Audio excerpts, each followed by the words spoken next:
Assalamualaikum semua. Hari ni cikgu nak sambung dengan bab 6, iaitu tentang jadual berkala.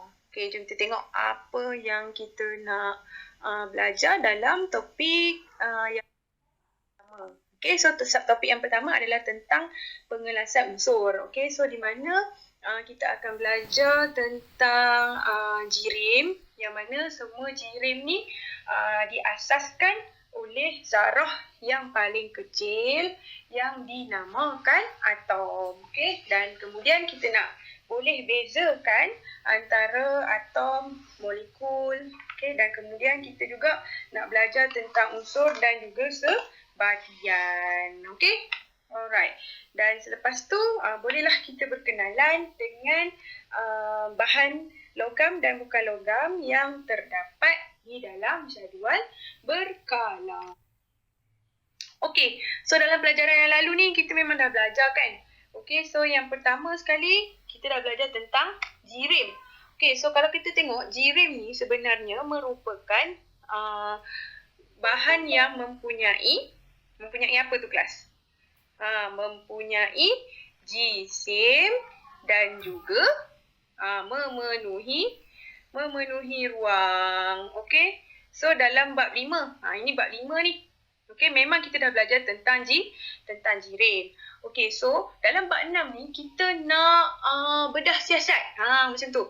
Yang mana jirim ni sebenarnya terdiri daripada zarah yang diskrit dan juga kecil.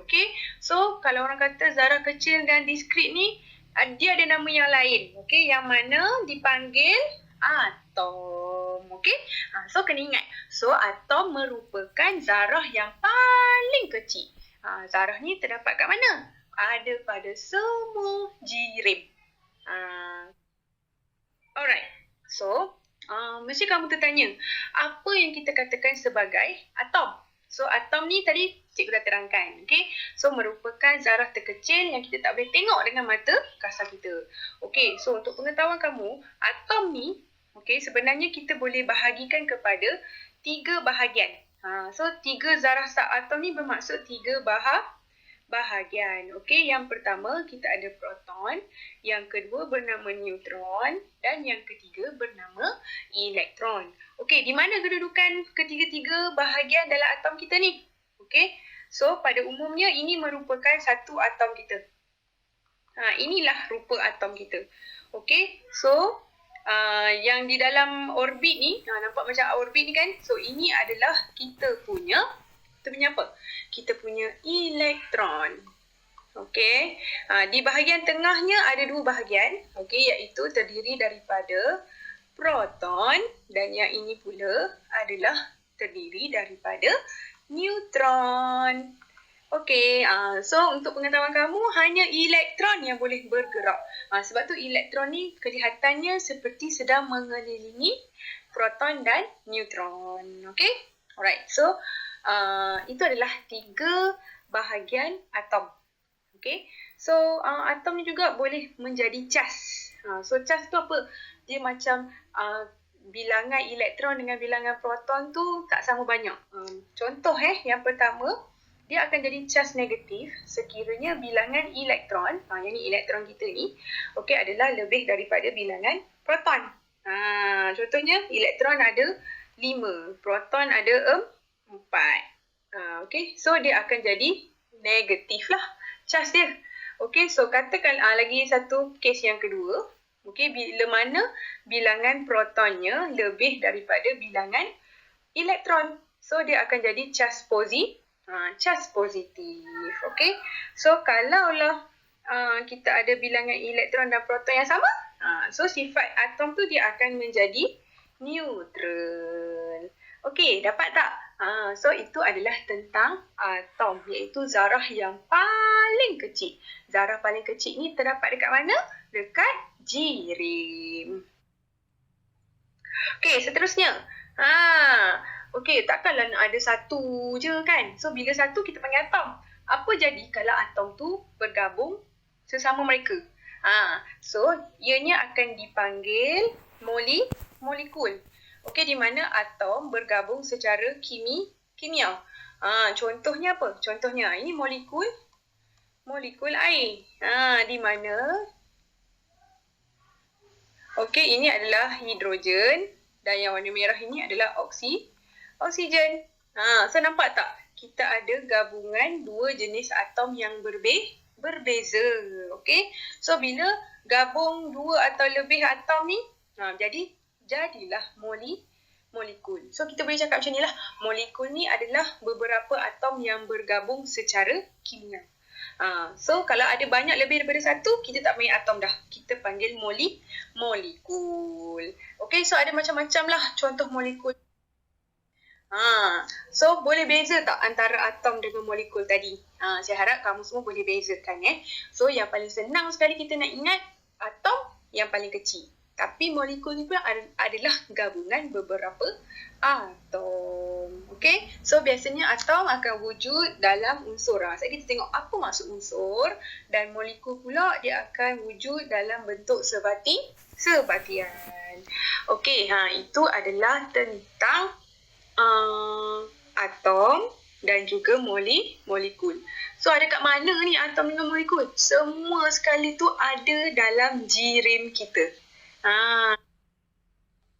Alright, so ini kita nak tengok pula maksud unsur.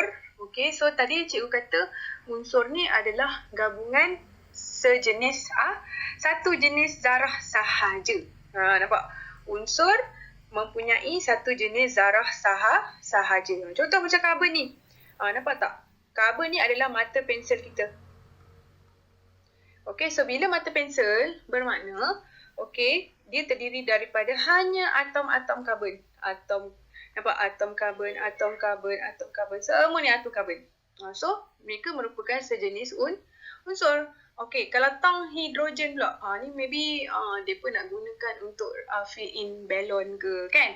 Okay, so di dalam tong hidrogen ni mengandungi gas hidrogen. Nampak? Walaupun dia dalam bentuk molekul, nampak dia 1, 2 kan? Tapi dia masih lagi mempunyai jenis zarah yang sama. Okey, selain daripada tu, sama juga yang dapat dalam tabung oksigen. Orang pakai tabung oksigen ni, orang nak pergi menyelam. Yang sekarang ni dekat India pun, diorang sedang mengalami pandemik COVID yang teruk, sehingga terpaksa pakai tabung oksigen tu di mana-mana sahaja. So dalam tabung oksigen tu sebenarnya mengandungi molekul oksigen. Walaupun dia molekul, masih lagi terdiri daripada satu jenis zarah yang sama. Okey, itu dia. Unsur merupakan satu jenis zarah yang sama. Zarah tadi boleh jadi atom ataupun molekul. Seterusnya, ini adalah sebatian. Okey, apa itu sebatian? Sebatian terdiri daripada dua atau lebih unsur sama atau berlainan yang bergabung secara kimia. Okey, so bagaimana kita nak cari contoh sebatian dalam kehidupan kita? Yang paling senang, Piramli pun katakan, ayah dia tanya dalam gambar 3 Abdul. Saya tak ingatlah dia watak apa kan. Dia kata, apa tanda kasih sayang kamu kepada ayah? Dia kata, Piramli kata, saya ayah ni ibarat garam di dalam makanan. Okay. So nak khabar kata garam ni merupakan sejenis sebatian yang banyak kegunaan. So awak pernah fikir tak dalam garam ni mengandungi apa? So garam ni mengandungi unsur natrium dan juga klorin. Okay, so saya bagi tahu nama kimia dia adalah natrium klorida. So natrium klorida ni merupakan garam masakan kita. Okay, so merupakan sejenis sebatian. Okay, yang kedua, kita ada cengkerang. Okay. Rupanya duk jalan kat Teluk Bayu semua kan. Kita jumpa cengkerang. So sebenarnya cengkerang ni merupakan sejenis sebatian. Sebab apa? Dia mengandungi kalsium, karbon dan juga oksigen. Okay, next kita ada gula. So gula putih Okay, dia mengandungi karbon, hidrogen dan oksigen. So itu adalah tentang sebatian. Okey, so sebatian ni kita boleh kata merupakan gabungan apa? Beberapa unsur. Mungkin unsur yang sama ataupun berlainan. Okey, so terbentuklah satu sebatian. Ini adalah perbezaan di antara unsur dan juga sebatian. Okey, kalau kamu masih ingat tadi, unsur dia mesti daripada atom atau molekul yang sama. Yang penting dia mesti satu jenis zarah sahaja. Dia tak mau banyak-banyak. Okey, kita tak boleh asingkan dah sebab unsur ni adalah bahan teringkas. Dia adalah paling ringkas, tak boleh nak potong-potong lah. Okey, alright. So sebatian pula adalah dua atau lebih unsur yang bergabung. Macam tadi garam kan, kita ada dua unsur iaitu natrium dan juga klorin. Okey, boleh tak kita asingkan kepada unsur-unsurnya? Jawapannya adalah boleh. Okey, so sehingga itu sahaja kelas kita. Nanti kita sambung semula. Terima kasih.